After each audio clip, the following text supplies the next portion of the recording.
अस्सलाम नाज़रीन, मैं हूं मंसूर अली खान। प्रोग्राम आज हम देखेंगे मैं आपको खुशामदीद। नाज़रीन, दुनिया का सबसे आसान तरीन काम दूसरों पर तनकीद करना और मुश्किल तरीन काम खुद करके दिखाना है।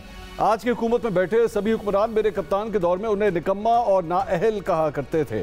मौजूदा हुकूमत में शामिल जमातों के रहनुमा बढ़ती हुई महंगाई पर तनकीद किया करते थे और मेरे कप्तान की गवर्नेंस पर बड़े बड़े सवालात उठाया करते थे।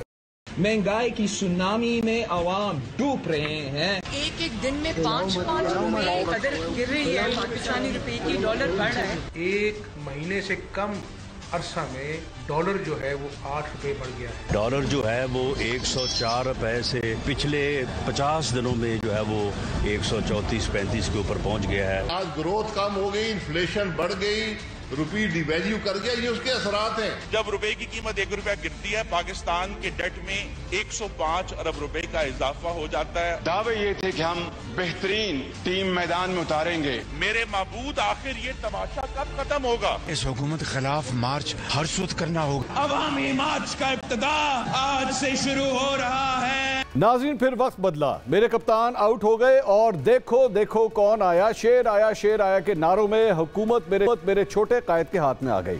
इत्तेहादी हुकूमत के सामने सबसे बड़ा चैलेंज मुआशी बहरान का हल निकालना था। 18 अप्रैल 2022 को मिफ्ता इस्माइल को 6 माह के लिए वजीर खजाना का ओहदा सौंपा गया। उन्होंने मुल्क की 75 साल तारीख में पहली बार सिर्फ 20 दिनों के दौरान पेट्रोलियम मसनूआत की कीमतों में 86 रुपए का रिकॉर्ड इजाफा करके अवाम की चीखें निकलवा दी। अवाम बेचारे शेर आया के नारे लगाते रह गए। हालात इस नहिज तक जा पहुंचे कि साबिक वजीर खजाना इसहाक डार ने मुल्क की मईशत को चलाने वालों पर कड़ी तनकीद कर दी। ये मेरी जिम्मेदारी है कि मैं IMF को मैंने हैंडल करना है, मिफ्ता साहब ने हैंडल नहीं करना या किसी और ने हैंडल नहीं करना। ये रिलीफ है वो मैंने अवाम को पास ऑन किया है, उनके ऊपर बोझ नहीं डालने दिया। मिफ्ता साहब शायद उसमें कंफर्टेबल होते होंगे, तो ये फिक्र ना करें, मिफ्ता साहब हो या कोई भी हो। नाज़रीन, बिगड़ती मुआशी सूरत हाल के पेश नज़र हुकूमत ने अपनी नाकामी का मलबा मिफ्ता इस्माइल पर डालते हुए उन्हें कुर्बानी का बकरा बनाने और लंदन से मुआशी जादूगर को पाकिस्तान लाने का फैसला किया।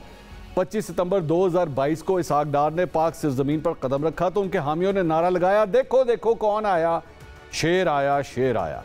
अवाम की बढ़ती हुई उम्मीदों को देखकर इसहाक डार ने अपने एक इंटरव्यू में कहा वो जल्द ही डॉलर को 200 रुपए से नीचे ले आएंगे और IMF से डील करना तो उनके लिए कोई मसला ही नहीं है, क्योंकि वो तो 25 साल से IMF को डील करते आए हैं। मैं पुराना डील करने वाला हूं, मुझे हो गए हैं इसी IMF से डील करते हुए। बड़े वसूख से अर्ज कर रहा हूं कि इसकी रियल वैल्यू 200 से नीचे है। मैं अभी फिगर नहीं बताऊंगा और इंशाल्लाह ये 200 से नीचे आएगा। नाज़रीन, लोग इसहाक डार की ये बातें सुनकर देखो देखो कौन आया, शेर आया के नारे लगाते रहते। लेकिन इससे पहले मेरे छोटे कायद जो वजीर आजम भी हैं, उन्होंने पेशावर जलसे के दौरान अपने कपड़े बेचकर अवाम को सस्ता आटा मुहैया करना किया था। यही कीमत मैं दरखास्त करूंगा चीफ मिनिस्टर साहब से कि यही कीमत रखें, नहीं रखेंगे तो फिर मैं अपने कपड़े बेचूंगा और आपको मैं आटा मुहैया करूंगा। नाज़रीन, देखो देखो कौन आया, शेर आया के नारों में इस वक्त तेजी देखने में आई जब 9 जनवरी 2023 को जनीवा कॉन्फ्रेंस में आलमी बरादरी ने सैलाब में डूबी पाकिस्तानी कौम को 9 अरब डॉलर 70 करोड़ डॉलर इमदाद देने का वादा किया। अगले रोज 10 जनवरी को मीडिया में वावेला मचा दिया गया कि 9 अरब 70 करोड़ डॉलर की इमदाद आलमी दुनिया की जानिब से उनकी हुकूमत पर एतमाद का इजहार है। लेकिन वक्त गुजरने के साथ साथ जब यह इमदाद और IMF की नवी किस्त ना मिलने पर मईशत की हालत बुरी होने लगी तो देखो देखो कौन आया, शेर आया के नारे हलक में कहीं फंस गए। इन हालात में मेरे छोटे कायद ने मुआशी महाज संभाला और IMF को बताया कि हम मांगने वाले नहीं हैं लेकिन मजबूरी है। मेरे छोटे कायद की कोशिशों से पाकिस्तान को IMF से 9 माह के लिए 3 अरब डॉलर का कर्जा मिल गया। कर्जा मिलने पर मेरे वजीर आजम और उनके वजीर खजाना ने कौम को मुबारकबाद दी। नाज़रीन, शायद हम दुनिया की वाहिद कौम है जिसने कर्ज को आमदन समझ लिया है और जज्बात की रौ में बहते हुए एक बार फिर नारा लगाया कि देखो देखो कौन आया, शेर आया। इस कर्ज के मिलने से कबल नए माली साल में 215 अरब रुपए के नए टैक्सेस लगा दिए गए हैं। पेट्रोलियम लेवी 60 रुपए तक बढ़ा दी गई है। फी यूनिट कीमत में 8 रुपए 25 पैसे का इजाफा किया जाएगा। नाज़रीन, शेर आया के नारे अपनी जगह, लेकिन तल्ख हकायक इस नारे का मुंह चढ़ा रहे हैं। 9 माह कबल जो डॉलर 223 रुपए का था वही डॉलर आज 278 रुपए का हो चुका है। 9 माह कबल महंगाई की शरह 21% थी जो आज 29.4% हो चुकी है। 20 किलो आटे का थैला जो 9 माह कबल 1350 रुपए का था आज 2800 रुपए में दस्तयाब है। 9 माह कबल फी लीटर पेट्रोल की कीमत 225 रुपए थी, आज 262 रुपए में दस्तयाब है। खैर, इन एदादो शुमार से हमें क्या लेना देना, क्योंकि हमें आज 2 अरब डॉलर मजीद मिल गए हैं। आइए इसी खुशी में मिलकर एक बार फिर नारा लगाते हैं कि देखो देखो कौन आया, शेर आया, शेर आया। नारे लगाते हुए इस बात को यकीनी बनाया कि आपका फर्ज सिर्फ नारा लगाना ही है। मेरे छोटे कायद से सवाल पूछना खतरनाक भी हो सकता है। अगर सवाल पूछ लिया तो फिर नौकरी से भी हाथ धोना पड़ सकते हैं।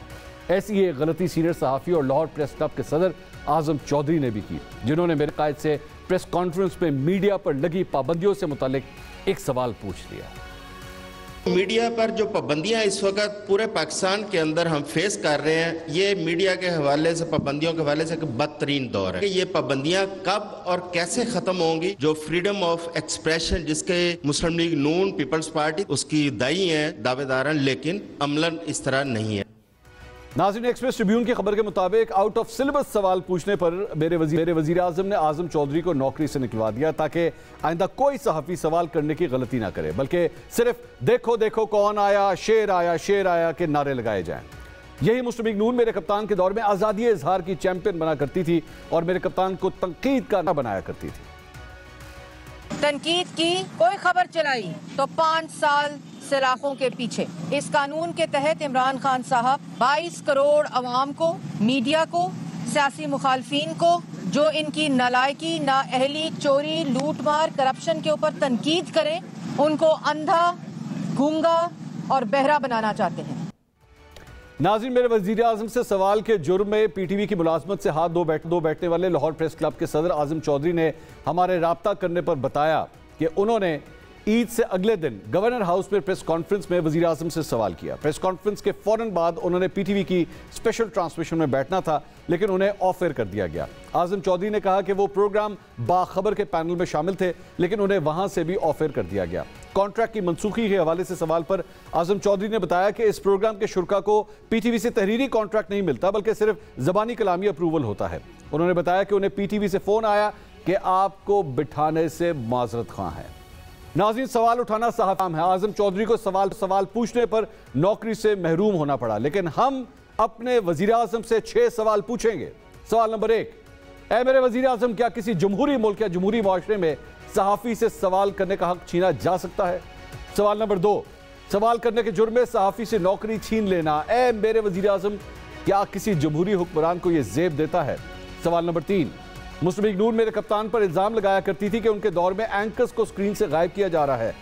ऐ मेरे वज़ीर आज़म, आपके दौर में तो एंकर सिर्फ स्क्रीन से ही नहीं बल्कि सफ़े हस्ती से भी गायब हो रहे हैं। क्या आपको एहसास है कि आपका दौर मेरे कप्तान के दौर से भी ज़्यादा सख्त है? सवाल नंबर 4, IMF से 3 अरब डॉलर का मुआहदा हुआ जिसका क्रेडिट मेरे छोटे कायद ले रहे हैं, लेकिन गुज़िश्ता माली साल में हुकूमत को तरसीलात ज़र और बरामदात में 8.5 अरब डॉलर का नुकसान हुआ। ऐ मेरे वज़ीर आज़म, क्या आपकी हुकूमत में इस नुकसान की वो जिम्मेदारी लेगी? सवाल नंबर 5, मेरे वज़ीर आज़म, क्या कर्ज मिलने पर किसी भी हुकूमत को खुशी के शादियाने बजाने चाहिए और अवाम को मुबारकबाद देनी चाहिए? सवाल नंबर 6, ऐ मेरे वज़ीर आज़म, आप अपने वज़ीर ख़जाना इसाक डार को की गुज़िश्ता 9 माह की कारकर्दगी को काबिल सताइश करार देते हैं। महंगाई में मुसलसल इजाफा रोकने में नाकामी को काबिल सताइश कारकर्दगी करार दिया जा सकता है? इन तमाम सवाल आप हासिल करने की कोशिश करेंगे। हमारे साथ मौजूद हैं मुस्लिम लीग नून से उनके सीनियर रहनुमा डॉक्टर तारिक फजल चौधरी साहब, सीनियर सियासतदान मुस्तफ़ा नवाज़ खोकर साहब हमें ज्वाइन कर रहे हैं और सीनियर तजियाकार हफीजुल्लाह नियाज़ी साहब भी आज हमारे साथ मौजूद हैं। तमाम मेहमानों का बहुत बहुत शुक्रिया। मेरा ख्याल में मेरे इस इब्तदाइये के बाद डॉक्टर तारिक फजल चौधरी साहब इन तमाम सवालों के जवाब देना चाहेंगे। डॉक्टर साहब, कहाँ से शुरू करूँ? पहले मईशत के हवाले से बात की जाए या जो एक सहाफ़ी के साथ हुआ, सबसे पहले उसके बारे में बात करें? मेरे ख्याल में मईशत के हवाले से पहले बात करें। बिस्मिल्लाहिर्रहमानिर्रहीम। नहीं, पहले ये ज़रा मामला डिस्कस कर लेते हैं। देखिए, आपने जो सवाल किए हैं उसका बराह रास्त जवाब मैं आपको दे देता हूँ। क्या किसी जमहूरी मुआशरे में या जमहूरी डेमोक्रेटिक गवर्नमेंट में किसी सहाफ़ी को सवाल पूछने का राइट है? बिल्कुल है, पूरा राइट है। सवाल पूछे जाते हैं, उनके जवाब दिए जाते हैं और क्या किसी की नौकरी छीन लेना जायज़ है? बिल्कुल भी जायज़ नहीं है, बिल्कुल ठीक बात है।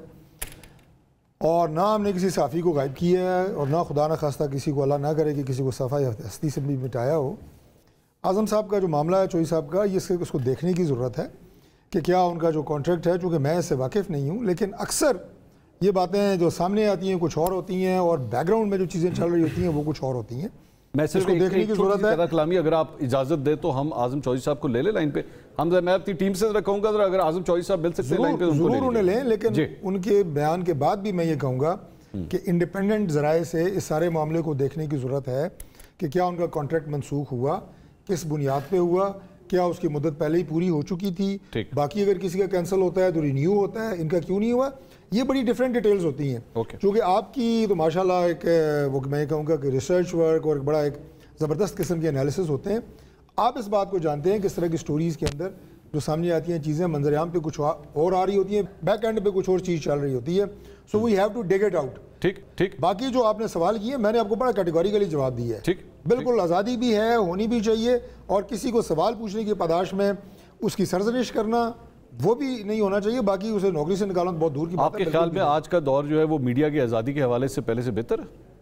मेरा ख्याल है बिल्कुल बेहतर है। इमरान खान साहब के दौर में जितने मीडिया हाउसेस बंद हुए, जितने लोगों की तनख्वाहें रोकी गई, लोगों को हार्ट अटैक हुए, लोगों के घरों के अंदर जो सफ़े मातम बिछी रही, वो आपको नहीं पता। एंकर्स के साथ कितने एंकर्स ऑफ एयर हुए हैं। मैं आज अभी देख रहा था एक तस्वीर जिसमें अफसार आलम साहब के घर एक फंक्शन था जिसमें अब बहुत सारे आपके एंकर्स भी और सीनियर तजियाकार भी थे। मैं नीचे लिस्ट पढ़ रहा था, आप जैसे एक एंकर ने कहूँ या तजियाकार ने कहूँ, लिखा था कि इसमें से 11 लोगों को परमानेंटली नौकरी से फारिग किया गया, पता नहीं 8 को इधर भेजा गया, 4 के साथ क्या किया गया। यानी मैं सिर्फ आपको एक ग्रुप की बात बता रहा हूँ कि उसमें विक्टिम्स कितने थे इमरान खान साहब के दौर में। तो लिहाजा मैं उसे भी कंडेम करता हूँ और हमारे दौर में अगर ये चीज़ होगी मैं उसे भी कंडेम करूँगा। एक सहाफ़ी है इमरान रियाज खान साहब, उनका अभी तक कुछ पता नहीं है। देखिए, इमरान रियाज खान साहब मेरे अपने भी दोस्त हैं, मुझे इस बात का बिल्कुल इल्म है कि अभी तक उनके वेयर अबाउट्स का कोई पता नहीं चल रहा। लेकिन इस सिलसिले में मैं ज़रूर ये कहूँगा कि हमारे इदारों को, हमारी अपनी अगर हमारे पास कोई मतलब एजेंसीज़ हैं और इस सिलसिले में भी मुकम्मल तफसीलात with reference to certain facts, मिसाल के तौर पे अभी जो मेरे इल्म में है, आईजी साहब को बुलाया हाई कोर्ट ने। अब ये हाईएस्ट फोरम है, इस फोरम के ऊपर डिसाइड होना चाहिए। मतलब आई एम नोबडी टू मतलब से कि मेरे पास कोई इतनी इन्फॉर्मेशन होगी कि उनके वेयर अबाउट्स का कहाँ है। हाईएस्ट फोरम पे अगर आईजी साहब ने बुलाया, आईजी साहब को बुलाया गया हाई कोर्ट में, कुछ फैक्ट्स वहाँ पे रखे गए, कुछ उन्होंने वहाँ पे कहा, लेकिन बहरहाल उन्हें फैक्ट सिर्फ एक ही है कि उनको नहीं पता।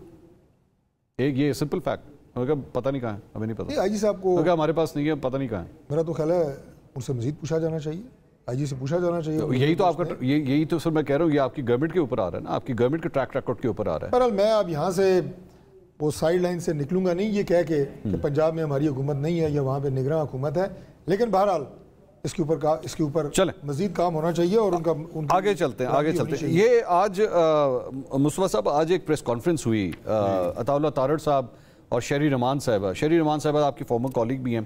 मुझे बड़ा जो मेरे लिए शॉकिंग चीज़ थी वो इन लोगों के दौर जब ये लोग ऑपोजिशन में थे तो इनके ऊपर भारतीय एजेंट होने के और भारतीय नवाज लॉबी की सपोर्ट के इस तरह के इल्ज़ाम लगाते थे और मीडिया उसे कंडेम करता था।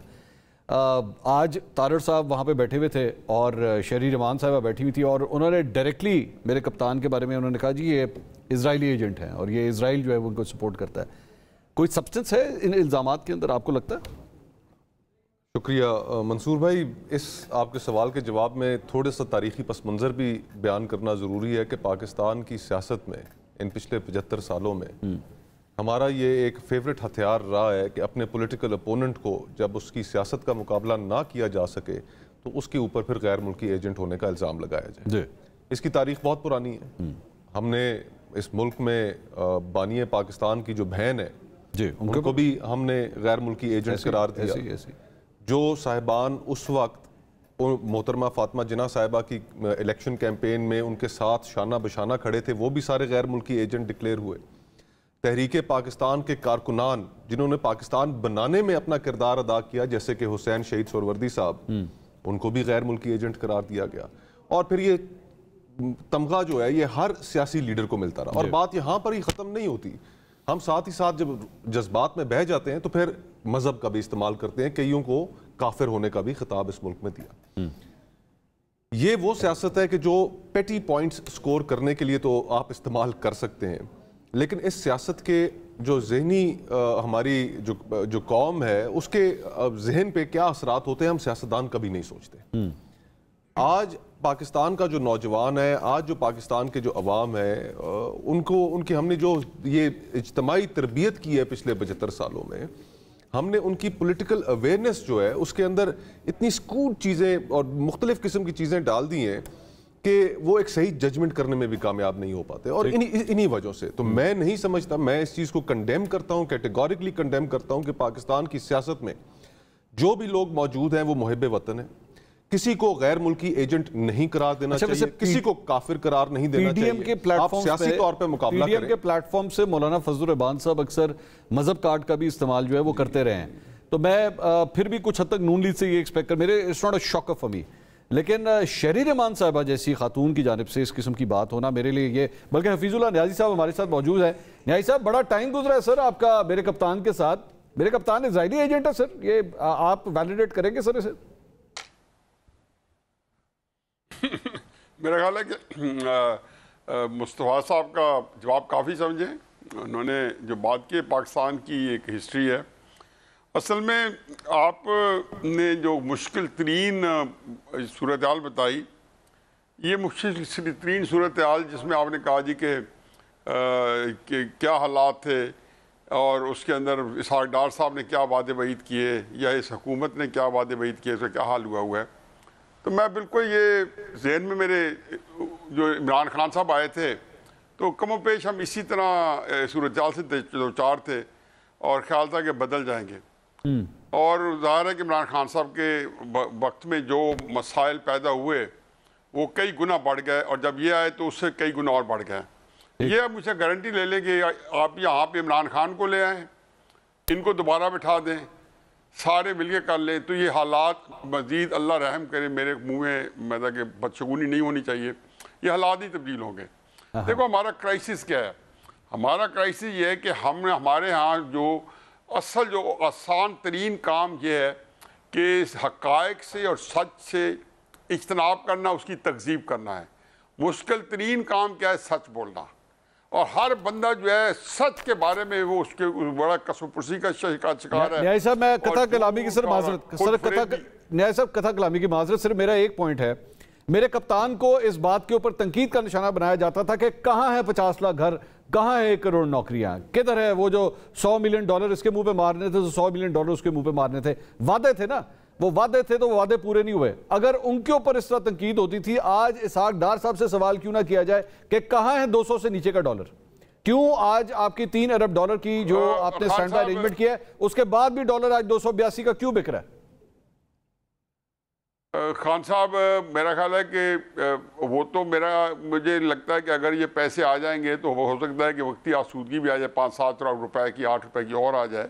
लेकिन उसे ये नहीं पता होगा कि हालात को, जो पैसे तो मिल ही जाएंगे और ये पैसे जो है एक ख़ास वो व्हील्स विद इन व्हील्स है, उसका ये हिस्सा है। जो मैं ये बात कर रहा हूँ, ये कर रहा हूँ कि आपका जो क्राइसिस है वो ये नहीं है। क्राइसिस आपका ये है कि जो कुछ है ये आपके यहाँ जो आपने पाकिस्तान के अंदर सियासी अदम इस्तेहकाम जो है मुतारफ़ कराया, ये मैं तो हमेशा समझता हूँ, बार बार कहता हूँ, ये भी अब वो फसल हम काट रहे हैं।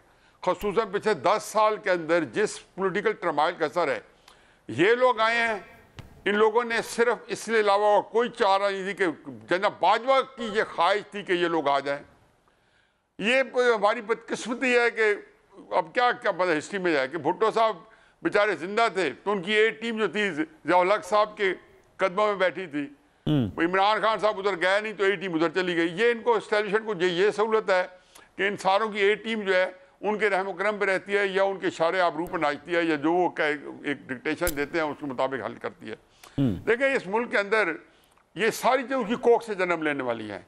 आपका मुआशरत में इस्तेहकाम, आपकी ये जो एक दूसरे के ऊपर अब क्या किया जाए, ये इस वाक़या ना आप बिल्कुल सही कह रहे हैं। हुकूमत बेचारी को पता है कि उन्होंने वो खुद कहते रहे हैं कि हमने इसकी बहुत बड़ी पॉलिटिकल कॉस्ट अदा की है। इस वक्त मेरे नज़दीक पाकिस्तान के अंदर मुस्लिम नून की सियासत खसूसन, क्योंकि पीपल्स पार्टी की सियासत के जो डायनेमिक्स और हैं, फजल रहमान साहब के और हैं, और बाकी भी छोटी छोटी पार्टीज हैं, MQM है, सब के और हैं। मुस्लिम लीग की सियासत एग्जैक्टली वहीं पे वो जिसको कहना चाहिए कि अपना एक जो सूरत हाल पैदा करती है या ना अपने लिए एक वोट बैंक क्रिएट करती है, जो तहरीक इंसाफ ने जिसने शेयर किया या करना है कि पॉपुलर वोट बैंक, ये वोट बैंक एंटी एस्टेब्लिशमेंट बयानिए पे था। और इमरान खान साहब की जो कसम पुरसी थी वो 50 लाख घर ना देने की वजह से नहीं हुई, या उसने जो 1 करोड़ नौकरी न्याय साहब हुई कि नहीं, तो न्याय साहब उनकी करिए।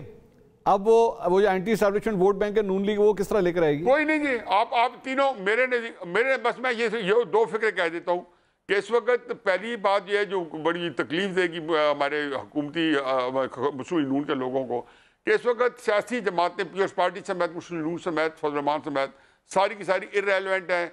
इस वक्त सियासी जंग, जिसका नाम फिलहाल सियासी जंग नहीं है, वो एस्टेब्लिशमेंट और इमरान खान साहब के दरमियान हो रही है, पहली बात। दूसरी बात जो है वो ये है कि इसमें तीनों जो फरीक हैं, एस्टेब्लिशमेंट, हुकूमत और तहरीक इंसाफ, ये तीनों मेरी बात मान लें, ये बंद गली में है। इनके पास किसी का ये, और तीनों रियलाइज नहीं कर रहे कि तीनों बंद गली में है, और बंद गली में ये नहीं है, बंद गली में पाकिस्तान आ गया है। ठीक है, मुझे तो सिर्फ पाकिस्तान का एक इतनी फिक्र है कि ये जो बातें हैं ये तो चलो अभी तक भुगत गई है, तो दुगनी प्राइसेस हो जाएंगी, दुगनी सारी चीजें हो जाएंगी, तो हो सकता है कि कौम बेचारी उसमें से भी कुछ। ठीक है, मैं सर इस बंद गली में से निकलने के लिए, लेकिन पाकिस्तान का क्या बनेगा? पाकिस्तान का क्या बनेगा ये सोचते हैं, डॉक्टर साहब के सामने रखेंगे जनाब, पाकिस्तान का क्या बनेगा अगर ये बंद गली के अंदर हम दाखिल हो गए तो मामला हल किस तरह होगा? जानते हैं, एक ब्रेक के बाद हमारे साथ रहेगा।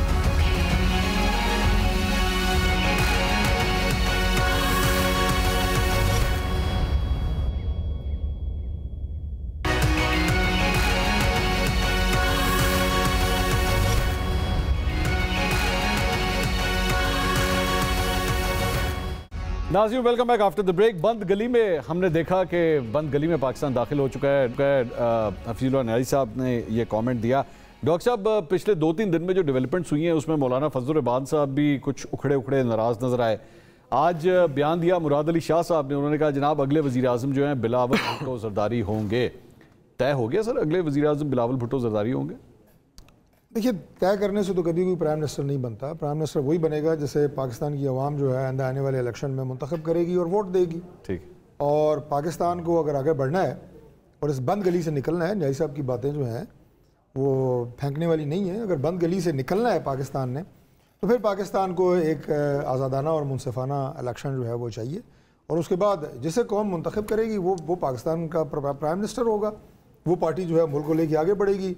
वो सिंगल मेजॉरिटी पार्टी होती है या गवर्नमेंट बनती है, जो भी सूरत हाल आगे बनती है। लेकिन मैं ये कहूँगा जी कि सियासत के अंदर सबसे ज़्यादा जिसने मुल्क को नुकसान पहुँचाया है वो रवैये हैं पॉलिटिकल लीडरशिप के जमातों के जो सरबराह, और बिलखुसूस माजरत से इमरान खान। ये कतई तौर पर इसलिए नहीं कि मेरा ताल्लुक मुस्लिम लीग नून से है, मैं ये बात कर रहा हूँ। इमरान खान साहब सियासत में शिद्दत पसंदी लेके आए हैं, नफ़रत की इंतहा लेके आए हैं, इंतहा पसंदी लेके आए हैं। रवैयों के अंदर अगर ये चीज़ें, जो लीडर होता है अगर उसके रवैये में ये चीज़ें होती हैं तो फिर जैसे कहते हैं वो ट्रिकल डाउन इफेक्ट, फिर ये आपकी गली मोहल्ले तक ये चीज़ें ट्रांसलेट। डॉक्टर साहब, आप एक पॉलिटिशियन हैं, पॉलिटिशियंस के दरमियान लाख इख्तलाफ होते हैं। आपके हल्के में जारी बात है, आप भी इलेक्शन लड़ते हैं, हल्के में लोगों से इख्तलाफ होता है, लेकिन अल्टीमेटली फिर भी बैठना इकट्ठे ही पड़ता है, बैठ के बात करनी पड़ती है। मैंने और मेरे छोटे भाई मुस्तफ़ा नवाज खोखर ने 3 इलेक्शन लड़े हैं एक दूसरे के मद्दे मुकाबले। हाँ। लेकिन मैंने आपके स्टूडियो में देखा सबसे पहले आपको, मुझे बहुत अच्छा लगा, सबसे पहले आपको कहा शुक्र है आज आपने मेरे दोस्त को दावत दी है, मेरे भाई को दावत दी है। ये रवादारी रहनी चाहिए जी। बिल्कुल, कल ये इलेक्शन लड़े अपने प्लेटफॉर्म से लड़े, मैं लड़ूँ अपने प्लेटफॉर्म से लड़ूँ, एक जमात से लड़ें, अलग अलग लड़ें, जो भी करें, लेकिन ये रवादारी जो है ना ये सियासी जमातों में रहनी चाहिए। और यकीन करें कि आप इन रवैयों को देख के गली मोहल्ले की सतह तक जो आपकी एक कंपेन चल रही होती है, जो आपके वर्कर्स होते हैं, उनमें भी फिर ये पेशेंस आती है, बर्दाश्त आती है। और उससे हुआ क्या, उससे पाकिस्तान में वो जो कहते हैं ना हादसा एक दिन में नहीं होता, बरसों हालात उसकी परवरिश करते हैं। उसका नतीजा फिर 9 मई के वाक़यात की शक्ल में निकला कि आपने एक इदारे के ख़िलाफ़ इतना बुग़्ज़ भर दिया हमारे नौजवानों में। यकीन करें जब ये खबर आती थी ना जनाब कितने सौ लोग गिरफ्तार हुए हैं और इतने नौजवान पकड़े गए हैं, डाटा आप जैसे जो जर्नलिस्ट हैं उनकी मार्फत से और इदारों से हमें भी मिलता रहता था, या मिलता रहता है, या अमल अभी जारी है। तो जब वो आता था ना, नौजवान तलबा, सरकारी मुलाजिम, यंग लोग, 18 से 25 साल के दरमियान में इतने बच्चे, मुझे दुख होता था, क्योंकि उनके वालिदैन ने उनके ऊपर जो 15-15, 20-20 साल से जो इन्वेस्टमेंट की है ना, तालीम की शक्ल में उनके अखराजात उठाए हैं, इसलिए नहीं उठाए थे कि वो GHQ पे जाके हमला करेंगे या कोर कमांडर का घर चलाएंगे या कर्नल शेर खान के मज़ार को जाके तबाह करेंगे। मैं यही मेरा नहीं, वो अपने खानदान का और अपना फ्यूचर बनाने के लिए सतह तक लाए गए थे, उन्हें गुमराह किया गया। एग्रीड। सो सारी बातें आपकी बात से मैं डिसएग्री नहीं कर रहा, आपकी बात बिल्कुल, आप मतलब you're hitting the nail on the head sir, you're hitting the nail on the head। मेरा लेकिन मुस्तफा साहब, मेरा आपसे सवाल है, आप री-इमेजिनिंग पाकिस्तान के हवाले से सेमिनार्स भी आप लोग करते हैं, अब तो जो होना था वो हो गया, आज की इस डेट से आगे अब किस तरह चला जा सकता है? ये जो न्याई साहब ने जो बात करी है, पाकिस्तान बंद गली में दाखिल हो गया है, इसमें ये जिस प्रॉब्लम की तरफ भी जिसका जिक्र कर रहे हैं, अब इसमें से निकलना किस तरह है, वो व्हाट यू सजेस्ट? मंसूर भाई, 3 क्राइसिस का पाकिस्तान को सामना है। सबसे पहले हम क्राइसिस तो आइडेंटिफाई कर लें कि हमारे किस नौयत के हैं और कौन से क्राइसिस हैं। ठीक, मेरे ख्याल में 3 क्राइसिस पाकिस्तान में इकट्ठे इस वक्त चल रहे हैं। पहला आपका क्राइसिस है पॉलिटिकल, बिल्कुल, दूसरा आपका क्राइसिस है इकोनॉमिक, और तीसरा आपका क्राइसिस है कॉन्स्टिट्यूशनल। ठीक, अब ये तीनों जो क्राइसिस हैं, ये पाकिस्तान की तारीख में बहुत कम ऐसे मौके आए हैं कि इकट्ठे पाकिस्तान को आकर जकड़ लें। ठीक है। अब इस क्राइसिस से निकलने के लिए अगर आप पॉलिटिकल लीडर्स तलाश करें तो आपको पॉलिटिकल लीडर्स इस क्राइसिस से नहीं निकाल सकते। अच्छा, जिस किसी भी मुल्क में इस तरह के हालात बने हैं, वहाँ पर स्टेट्समैन उन्होंने क्राइसिस से अपने ममालिक को निकाला है और सोसाइटीज़ को निकाला है, समाज को निकाला है। हमारे यहाँ पॉलिटिकल लीडर्स तो बहुतात में हैं। अब आप देखें, पिछले 3 सालों में कौन सी ऐसी पॉलिटिकल पार्टी है जो हुकूमत में नहीं रही? ठीक, PTI भी हुकूमत में थी, इन पिछले 1.5 सालों से मुस्लिम लीग नून, पीपल्स पार्टी, JUI, मुल्क की हर जमात जो है लगभग इक़्तिदार का मजा ले वो लिया, पिछले 3 सालों में इक़्तिदार में रही है। क्या अवाम के मसाइल हल हुए हैं? क्या मुल्क की मईशत ठीक हुई है? क्या पॉलिटिकल क्राइसिस कम हुआ है? क्या कॉन्स्टिट्यूशनल क्राइसिस खत्म हुआ है? सबके अपने मसाइल और अपने केसेस तो खत्म हो गए, लेकिन अवाम के मसाइल वो वहीं पर बदस्तूर और मुल्क के मसाइल अपनी जगह पर मौजूद हैं। ठीक, उनसे निकलने के लिए बिल्कुल ठीक कहा डॉक्टर साहब ने कि इलेक्शंस जो हैं वो ज़रूरी हैं, लेकिन क्या इलेक्शंस के नतीजे में वो स्टेट्समैन आपको नज़र आ रहे हैं कि जो अपोजिशन की तरफ हाथ बढ़ाएंगे और कहेंगे कि आइए हमारे साथ बैठिए?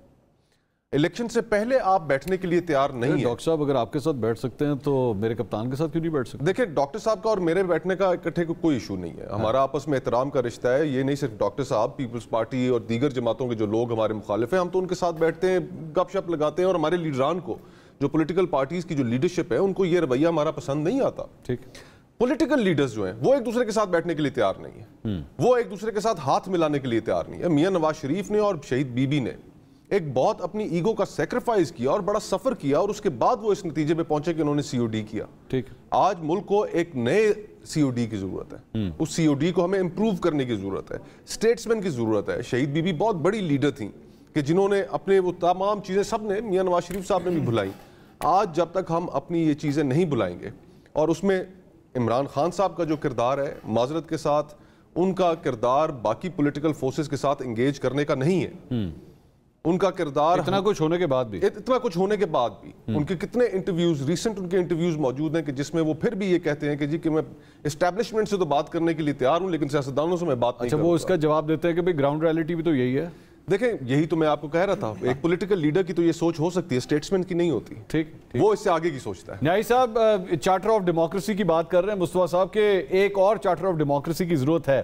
किसी ऐसे चार्टर ऑफ डेमोक्रेसी के बगैर अगर अगले इलेक्शन हो गए, सर उसकी वैलिडिटी क्या होगी? उसको ऑथेंटिक कौन मानेगा? मैं असल में ये मुस्तफा खोकर साहब, मैं इनको बड़ा एडमायर करता हूँ माशाल्लाह। ऐसे नौजवान डॉक्टर साहब भी बड़े माशाल्लाह बड़े ज़ीरक आदमी हैं। ये इनके अंदर मुझे जो आइडियलिज़म है मुस्तफा खोकर साहब में, मुझे बहुत, मैं इसको अप्रिशिएट करता हूँ। देखिए, क्राइसिस ये है कि ये बात इन नौजवानों को, क्योंकि इन्होंने आगे इनका बड़ा रोल बनने का इंशाअल्लाह, ऐसी और बनना ऐसी को चाहिए जिनके अंदर आइडियलिज्म है, कि ये एक ही क्राइसिस है, वो है सियासी क्राइसिस। उसकी कोख से बाकी सारी चीज़ों ने जन्म लिया है। आप उसको 2 कर लें, मुआशी और जो भी समाजी या कॉन्स्टिट्यूशनल, या कुछ 2-3 और ऐड कर लें या कमी कर लें, लेकिन क्राइसिस एक ही है। अब मैं एक सिर्फ फिक्र ऐड करता हूं कि देखें आपने हमने जो असल में बोन ऑफ कंटेंशन है उसको तो हमने कभी आज तक एड्रेस ही नहीं किया। ये जो इमरान खान साहब की करतूत है, मैं समझता हूं कि उन्होंने जितने जराइम रियासत पाकिस्तान के खिलाफ किए हैं, यकीन जानो कि एक बैंक पाकिस्तान के ऊपर इससे ज़्यादा नाअहली का, इससे ज़्यादा करप्शन का और इससे ज़्यादा मिसमैनेजमेंट का दौर शायद ही मैंने देखा हो। और भी कई दौर मशहूर थे, लेकिन क्या इमरान खान ने किए हैं? और ये फर्ज के जराइम किए हैं इमरान खान ने, तो क्या वो अकेला था? नहीं, वो तो मोहरा था। भाई बाकियों को क्यों नहीं आप साथ नामजद करते? कौन बाकी? न्याय साहब नाम ले, कौन बाकी? कौन बाकी? मैं अभी आता हूँ, वही आ रहा हूँ। 7 जनवरी 1922, बिल्कुल आपने सही बात की, मैं उधर ही आ रहा हूँ और मैं आपकी जरूरत को सलाम करता हूँ। हालांकि वैसे आपकी जरूरत वैसे जो मशहूर है, मेरे सलाम की जरूरत नहीं है। 7 जनवरी 1951 को पाकिस्तान फौज बनती है। पहला आर्मी चीफ जो बना यूब खान, उसने एक चीज जो है, उसने एक ऐसा चीज इजाद की कि आर्मी चीफ बनने वो आखिरी सांस तक इस फौज का सबरार है उसको अलहदा ना करे और उसको वो उसके साथ चिमटा रहे। ठीक है। उसके बाद मुझे बता दें, इक्का दुक्का छोड़ के जो मजबूरी में कहीं चले गए, कोई आर्मी चीफ हो जो एक दफा उसको सरबराह बना दे, हटने पर तैयार हो, और उसके लिए फिर क्या होता है? कौमी सलामती, वसीतर कौमी वफाद, इस्तेहकाम पाकिस्तान। बुनियादी तौर पर कौमी सलामती नहीं, आर्मी चीफ की सलामती, वसीतर कौमी वफाद नहीं, आर्मी चीफ के वसीतर मफादात। और इस्तेहकाम पाकिस्तान का मतलब है इस्तेहकाम आर्मी चीफ। बाजवा साहब ने जो 7 महीने में इमरान खान, यकीन इन ऑल फेयरनेस, फरवरी मार्च 2022 तक किससे पारी ना बनने को था। वो तो खैर अल्लाह ताला ने जदाय खैर मुस्लिम लीग नून को कि उनके मसाइल और थे, बताते कुछ और थे, दर्द कहीं और तक बताते कुछ और थे। चलो ये करते गया, खुद भुगतेंगे जो सियासत मिली है, जो तारिक डॉक्टर साहब ने इलेक्शन लड़ना है, इनको खुद पता चल जाएगा कि इनके सियासी डिसीजन जो है इनको कितना कॉस्ट कर गए हैं। लेकिन मुझे ये बताएं कि इनको जिन एस्टेब्लिशमेंट ने फिर 7 महीने जिंदा रखा। मैं कहता रहा तहरीक इंसाफ वालों को, तुम्हारे सारे जलसे जुलूस, तुम्हारे सारे लॉन्ग मार्च बाजवा करा रहा है। कभी कोई बेवकूफ़ ही सोचेगा कि कोर कमांडर जो है बाजवा साहब की मर्जी के बगैर, वो इमरान साहब का लगा हुआ था, परवेज लाई तोड़े जा रहे थे। और बिल आखिर क्या कि इमरान खान साहब ने सितंबर में कहा कि बाजवा को तो मैं एक्सटेंशन देना चाहता हूँ। अच्छा, मैं न्याय साहब मुझे न्याय साहब मैंने ना इस पे एक और सवाल, न्याय साहब आपने ना एक नई कुंडी खोल दी है। मैंने इसके ऊपर ना आपसे एक सवाल करना है कि क्या सिर्फ मेरे कप्तान ही उन्हें एक्सटेंशन देना चाह रहे थे? मैं इसके बारे में भी जरा थोड़ी सी बात करना चाहता हूँ एक ब्रेक के बाद। एक ब्रेक के बाद सर, एक ब्रेक के बाद थोड़ा सस्पेंस भी तो रहने दो। एक ब्रेक के बाद हमारे साथ रहिएगा।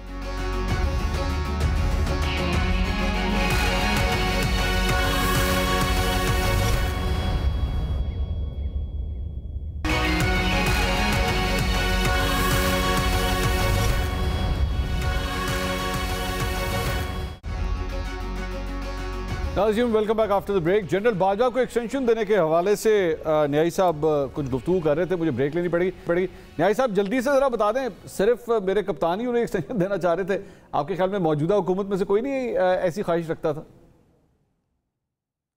सस्पेंस तो आपने नहीं रहने दिया, लेकिन बाजमात दी है। तेरी सरकार में पहुंचे तो सब एक हुए। 2019 के अंदर किस तरीके से बा मुलाजा और किस सलूट मार के पूरे दोनों हाउसेज ने यकसू हो गए। 3-4 बेचारे को गैरतमंद पैदा हो गए, उनका अल्लाह ताला भला करे। फिर उसको छोड़े। ये सारा जो लंदन के अंदर काफिला बैठा था नवंबर में जाके, और सारे बंदे जा रहे थे मियां नवाज शरीफ साहब के साथ। लेकिन एक बात तो कम से कम आप क्रेडिट देते, इमरान खान साहब ने महीना पहले कहा कि नवाज शरीफ ने बहुत अच्छा किया कि बंदा बाजवा को एक्सटेंशन नहीं दी। यानी कि एक बंदे ने, मैं कहता ना हकीकत है, कहता कि एक मैं नवाज शरीफ की इस बात को सल्यूट करता हूँ।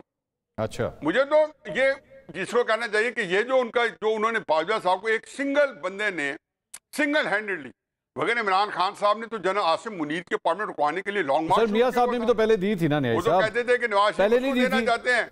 पहले नहीं दी थी सर, पहले भी तो एक्सटेंशन दी थी ना। मैं तो कहता हूँ जी, 2019 के अंदर नवाज शरीफ साहब को आप इस तरह तोले कि जिस तरीके से उन्होंने 2016 में बैठे थे, लाइट रिसीव ले लेता। चले यहाँ पे किस तरह लॉकडाउन हो रहे थे, ले लेते नवाज शरीफ साहब से एक्सटेंशन। मैं उसको बेबस किया हुआ है। आप सारी पार्टी तो जन बाजवा साहब के साथ रली हुई है।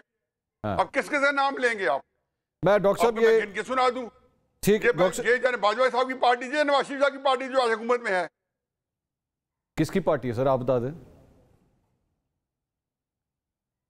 न्याय साहब किसकी पार्टी है? डॉक्टर साहब से तो ना पूछे। नहीं, मैं आपसे पूछ रहा हूँ। मैं तो बता रहा हूँ जी कि देखो एक बात है, सर जल्दी से शॉर्ट मुझे आगे चलना है। पहले सर से शॉर्ट यही है कि ये हर पार्टी की बदकिस्मती है कि इनके पहले 20 बंदों में से टॉप नंबर 1 के बाद पहले 20 बंदों से 18 एस्टेब्लिशमेंट किया है। ख्वाजा नाज़मुद्दीन से शुरू कर रहे हैं, जो बोगरा की कैबिनेट से लेके भुट्टो साहब, जवाहर, ये सारे हल्फ उठाने वाले कौन थे? मुशर्रफ कौन थे? और फिर अब कौन थे? अब इमरान खान साहब के बंदे जो है सारे। डॉक्टर साहब बड़ा सीरियस इल्जाम है सर, ये तो आपकी हुकूमत के ऊपर भी बड़ा सीरियस इल्जाम है कि एस्टैब्लिशमेंट के लोग जो हैं वो आज भी, तो वो किधर गया सर? वो वोट को इज्जत दो और वो सारा कुछ जो करना था। मैं तो हैरान होता हूँ, अगली दफा ये जो अभी इलेक्शन होगा इसके अंदर आप लोगों ने क्या नारा क्या रखना है, किस तरह इलेक्शन लड़ेंगे? इलेक्शन इंशाल्लाह ताला नज़दीक है। अब आपको वक्त से पहले मैं क्या बताऊँ क्या नारा रखेंगे? एक नहीं, एक से ज़्यादा नारा होगा इंशाल्लाह। और पाकिस्तान की मईशत में बेहतरी लेके आने से लेकर आगे बहुत सारे ऐसे चीज़ें हैं जो इंशाल्लाह ताला अगले इलेक्शन में मुस्लिम लीग नून का और हमारी गवर्नमेंट का इंशाल्लाह ताला स्लोगन होगी। और उन्हीं पॉलिसीज़ की कंटिन्यूएशन वो इंशाल्लाह ताला हमारा टारगेट और फोकस होगा। ये इंशाल्लाह अगले इलेक्शन में जल्द आप देखेंगे। अब तो उतना टाइम नहीं रह गया। बाकी जो आप बात कर रहे थे जनरल बाजवा साहब को कौन एक्सटेंशन देना चाह रहा था और क्या देना चाह रहा था, कहते हैं पुलों के नीचे से बहुत सारा पानी बह गया है। अब ये कड़े मुर्दे उखाड़ने का क्या फ़ायदा? इमरान खान साहब ने, मैं समझता हूँ कि पाकिस्तान की एस्टैब्लिशमेंट, मुर्दे उखाड़ के तो पोस्टमार्टम होता है, पता लगता है कत्ल किसने किया था। नहीं, वो उस सूरत में उखाड़े जाते हैं जब मालूमात ना हो। अच्छा, वारदात की मालूमात ना हो, जब सारी वारदात पता हो तो फिर कौन उखाड़ता है? ठीक। तो इमरान खान साहब मैं ये कहूँगा कि देखिए, इदारों को काम करने दें, उन्हें हमेशा मुतनाज़ा ना बनाएं, क्योंकि पिछले दौर में और ख़ास तौर पे जो ये इमरान खान साहब को जब एक वोट ऑफ नो कॉन्फिडेंस के जरिए इक़्तिदार से निकाला गया तो जितना जहर और शानी उन्होंने की, उससे इदारों को इतना मुतनाज़ा, आपको न्याय साहब कुछ कहना चाह रहे हैं? जी जी न्याय साहब।